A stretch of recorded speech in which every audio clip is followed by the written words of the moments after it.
محفل میلادالنبی صلی اللہ علیہ وسلم کی حقیقت کیا ہے، ضرورت کیا ہے اور تقاضے کیا ہیں، اس حوالے سے کچھ گزارشات عنوان گفتگو رہیں گی۔ دعا ہے اللہ تبارک و تعالی اپنی ناراضگی والے جملے سے محفوظ فرمائے، اپنی رضا والی بات کرنے کی توفیق عطا فرمائے۔ عزیز بھائیو، قرآن مجید فرقان حمید نے ارشاد فرمایا قل بفضل اللہ، اے محبوب آپ فرما دیں جب اللہ کا فضل ملے، وَبِرَحْمَتِهِ اور اس کی رحمت ملے، فَبِذَلِكَ فَلْيَفْرَحُوا تو انہیں چاہیے کہ خوشی کا اظہار کریں۔ سورہ یونس کی آیت نمبر 58 ہے۔ جب اللہ کا فضل اور اس کی رحمت ملے تو خوشی کا اظہار کرو، خوشی کا۔ اسلام مسرتوں کا دین ہے، خوشیوں کا دین ہے۔ نبی پاک سید عالم صلی اللہ تعالیٰ علیہ وسلم کی مسکراہٹ کے اندر وہ حسن تھا کہ کائنات ساری حضور کی مسکراہٹ کی وجہ سے ہی مسکرا رہی ہے۔ حضرت جریر ابن عبداللہ رضی اللہ تعالیٰ عنہ حضور کے صحابی ہیں، وہ فرماتے ہیں کہ جب حضور مدینہ طیبہ تشریف لائے تو میں ملاقات کے لیے حاضر ہوا۔ پہلے دن میں حضور سے ملا تو نبی پاک مسکرا رہے تھے۔ پھر 10 سال میں حضور کو دیکھتا رہا، اور حضور کے وصال سے چند دن پہلے میری جو آخری ملاقات ہوئی تو اس میں بھی میں نے اپنے نبی کو مسکراتے ہی دیکھا ہے۔ اور فاضل بریلوی رحمۃ اللہ تعالیٰ علیہ نے تو اس تخیل کا اور رنگ میں لیا ہے۔ وہ کہتے ہیں حضور کے مسکرانے سے ہی دنیا مسکراتی ہے۔ فرماتے ہیں جس کی تسکی سے روتے ہوئے ہنس پڑے۔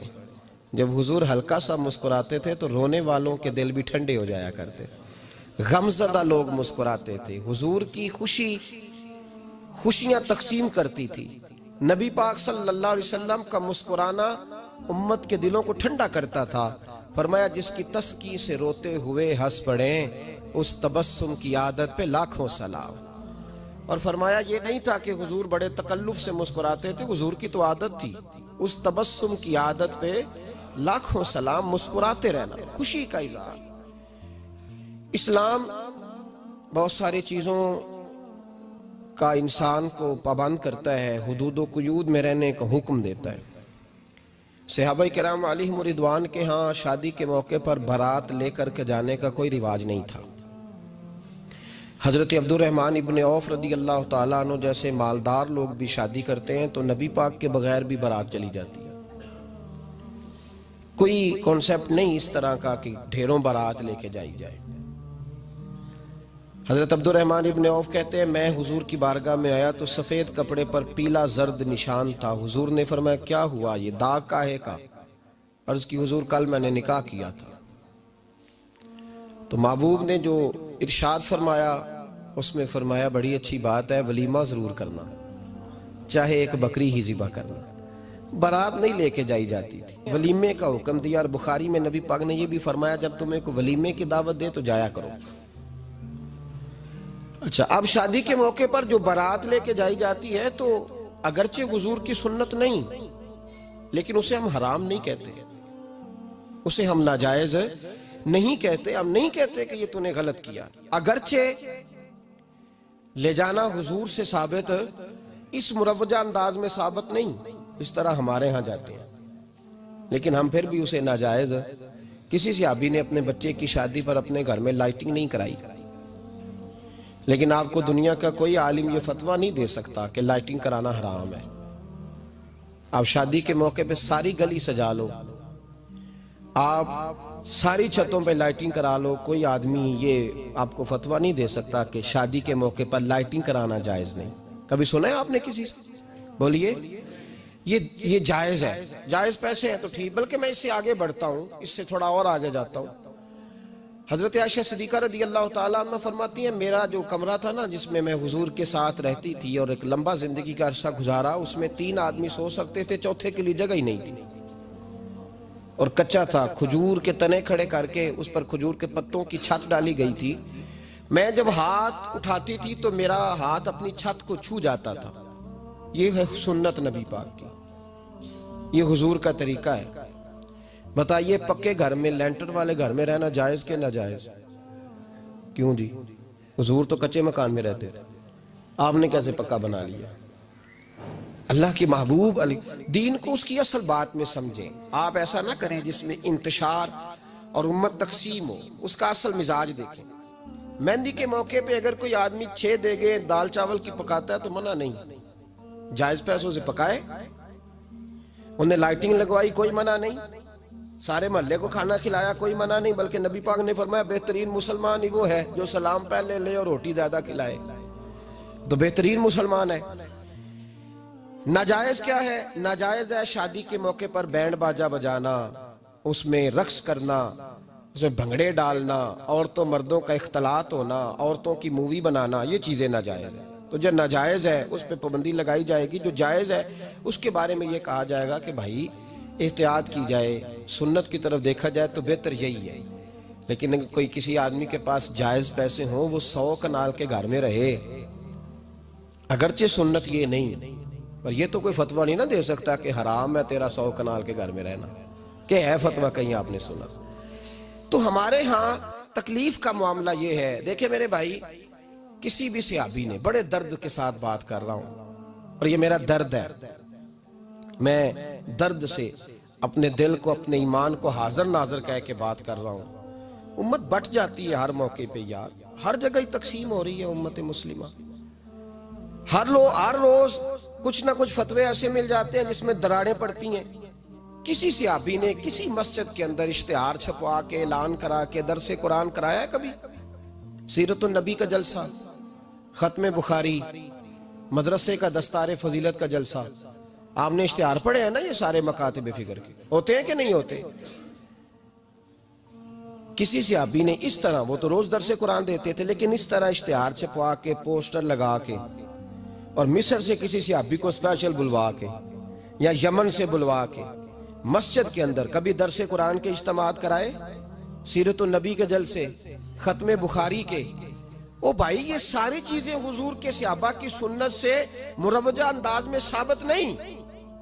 مجھے بتا میرے بھائی، میں درد کے ساتھ تجھ سے سوال کرتا ہوں کہ سیرت النبی کے جلسے میں تو پشاور سے مولانا بلائے، پنڈی سے بلائے، تو گجرات اور کراچی سے لوگوں کو بلا کر کے اگر سیرت کا جلسہ کرائے، اور تو اس میں ایک آدمی کو کراچی سے بلوایا جا رہا ہے تو تو نے اس کو 20,000 کی ٹکٹ بھی دی، اور اشتہار پہ بھی جلسے پہ خرچ ہوا، پھر لنگر بھی پکا، کھانا بھی تو نے کھلایا، نہ تجھے کوئی بیوہ یاد آئی، نہ تجھے کوئی مسکین یاد آیا، نہ تجھے کوئی غریب یاد آیا.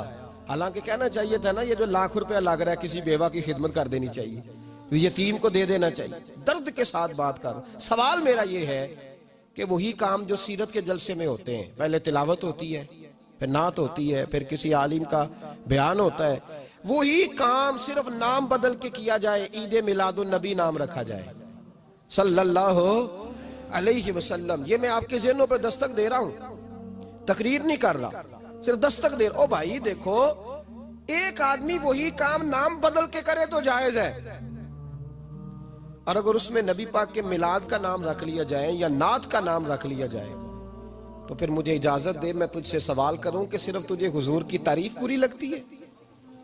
پھر مجھے اجازت دے کہ میں تجھ سے پوچھوں کہ صرف تجھے نعت اچھی نہیں لگتی؟ پھر مجھے اجازت دے کہ میں تجھ سے پوچھوں کہ تجھے صرف رسول اللہ کے قصیدے اچھے نہیں لگتے؟ دے مجھے اجازت کہ میں تجھ سے سوال کروں کہ جہاں ذکر رسول کی بات آئے وہاں تو پریشان کیوں ہوتا ہے؟ تجھے پتہ ہی نہیں یہ تو وہ ذکر ہے کہ رب فرماتا ہے تم بیان کرو نہ کرو وَرَفَعْنَا لَكَ ذِكْرَكَ، محبوب میں نے خود تیرے چرچے ساری دنیا میں بلند فرما دیے. اور نبی پاک نے پوچھا حضرت جبریل سے کہ چل جبریل تو بتا میری امت کو پتہ چلے رب نے میرا ذکر کیسے بلند کیا ہے. تو جناب جبریل کہنے لگے محبوبہ رب فرماتا ہے میرے نبی سے کہہ دے جہاں جہاں تیرے رب کا ذکر ہوگا وہاں وہاں تیرا بھی ذکر ہوتا رہے گا. یہ تو محتاج ہی نہیں کسی کا. اتنی جلدی لوگ بپھرتے ہیں. اللہ فرماتا ہے قل بفضل اللہ وبرحمتہ فبذلک فلیفرحوا. محبوب ان سے کہہ دو جب اللہ کا فضل ملے، جب اللہ کی رحمت ملے تو خوشی مناؤ. تیرا نہیں مجھے پتا، مجھے تیرا نہیں پتا، لیکن مجھ سے اگر تو پوچھے تو کائنات میں رب کا سب سے بڑا فضل بھی محمد مصطفیٰ ہی ہے، اور سب سے بڑی رحمت بھی محمد مصطفیٰ ہی ہے۔ وہ دو عالم کی رحمت تھے، وہ جہاں چاہتے وہیں رہتے، یہ تو ان کی مہربانی ہے کہ یہ عالم پسند آیا۔ رب کریم نے تجھے آنکھ دی، دنیا دیکھی تو نے، رب کریم نے تجھے قوت دی، تو نے دنیا گھومی، اور پھر رب نے تجھے بیٹے دیے تو میٹھا میوہ، اور بیٹیاں دی تو تیرے لیے باعث کرم، تیری چھاتی پہ بچے چڑھے تو تو نے کہا سب سے بڑی نعمت یہی ہے۔ کہ مالک کہتا ہے تو میرا بندہ تھا، میں نے دینا ہی تھا، تو نے دیا، احسان نہیں جتلایا، لیکن جب اپنا نبی دیا تو کہا میں نے بڑا احسان کیا تم پہ۔ لَقَدْ مَنَّ اللَّهُ عَلَى الْمُؤْمِنِينَ إِذْ بَعَثَ فِيهِمْ رَسُولًا، میں نے تم پر احسان کیا ہے۔ کون دیتا ہے کسی کو محبوب اپنا؟ نہ جانے رب نے یہ کیسے گوارا کیا۔ لَقَدْ مَنَّ اللَّهُ عَلَى الْمُؤْمِنِينَ إِذْ بَعَثَ فِيهِمْ رَسُولًا، اتنا بڑا فضل، اتنا بڑا فضل، فضل بھی حضور۔